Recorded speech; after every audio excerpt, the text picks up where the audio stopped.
2 electron पा ले, मतलब कंप्लीट कर ले, एक इलेक्ट्रॉन है एक किसी से ले ले। हाइड्रोजन की एल शेल की मैक्सिमम कैपेसिटी स्टेबिलिटी के लिए 8 इलेक्ट्रॉन की होती है, तो ये भी कोशिश करेगा कि 4 मेरे पास है, 4 मैं किसी से ले लूँ, ठीक है। चलिए एक बात और याद रखिए, किसी भी एटम का जो आउटर मोस्ट शेल होता है उसके एटॉमिक नंबर के हिसाब से उसी को हम वैलेंस शेल भी कहते हैं। चलिए अब हम आ जाते हैं मुख्य क्वेश्चन पे कि फॉर्मेशन दिखाने के लिए क्या करना है। तो फॉर्मेशन दिखाने के लिए सबसे पहले जो एलिमेंट्स दे रखे हैं वो लिख लीजिए। आपके पास 2 एलिमेंट है, कार्बन और कार्बन। कार्बन और कार्बन तो लिख लिया आपने, लेकिन अगर आपको फॉर्मेशन दिखाना है तो आपको आउटर मोस्ट शेल के इलेक्ट्रॉन्स को रिप्रेजेंट करना होगा, पूरे एटॉमिक नंबर को रिप्रेजेंट नहीं करना। आउटर मोस्ट शेल में जितने इलेक्ट्रॉन्स हैं उतने दिखा दीजिए। कार्बन के पास आउटर मोस्ट शेल में 4 इलेक्ट्रॉन है, यानी 1 2 3 और 4, ठीक है। अब ब्रह्मांड में जितने भी कार्बन है सबका यही हाल है, सबके आउटर मोस्ट शेल में 4 ही इलेक्ट्रॉन होंगे। क्योंकि हमारे पास 2 कार्बन दे रखे थे इसलिए मैंने 2 कार्बन बनाए हैं। अब इस कार्बन के भी इलेक्ट्रॉन्स मैं बना लेती हूँ, 3 और 4। हो गई बात क्लियर? चलो बहुत बढ़िया। अब बात आती है हाइड्रोजन की।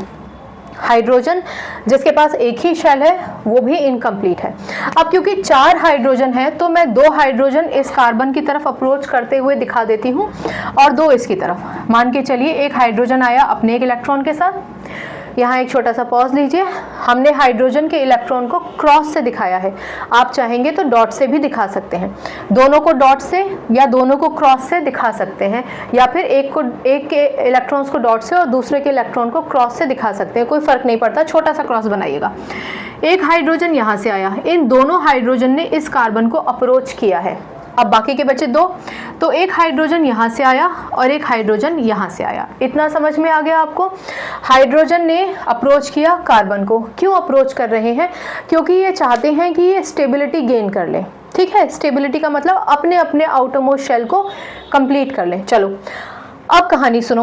अब कार्बन कहता है, हाइड्रोजन कहता है कि भैया कार्बन, मेरे पास आउटर मोस्ट शेल में 1 इलेक्ट्रॉन है, मुझे 1 इलेक्ट्रॉन की ज़रूरत है। अगर तुम अपना इलेक्ट्रॉन मेरे साथ शेयर कर दो तो मेरा ऑक्टेट कंप्लीट हो जाएगा। ऑक्टेट कंप्लीट होने का हमेशा ये मतलब नहीं होता कि आउटर मोस्ट शेल में 8 इलेक्ट्रॉन हो जाएंगे, नहीं। हाइड्रोजन के केस में ऑक्टेट कंप्लीट होने का मतलब है कि के शेल कंप्लीट हो जाएगा, यानी 2 इलेक्ट्रॉन्स पा जाएगा, वो एक है एक पा जाएगा। कार्बन कहता है ठीक है तुम मेरा इलेक्ट्रॉन शेयर कर लो। ऐसी स्थिति में हाइड्रोजन के पास अपना 1 इलेक्ट्रॉन था, एक उसने कार्बन का ले लिया। हो गई बात क्लियर? शेयर कर लिया, लिया नहीं है, लेके भागने गया। सिमिलरली ये हाइड्रोजन अपनी कहानी बताता है और ये भी इलेक्ट्रॉन शेयर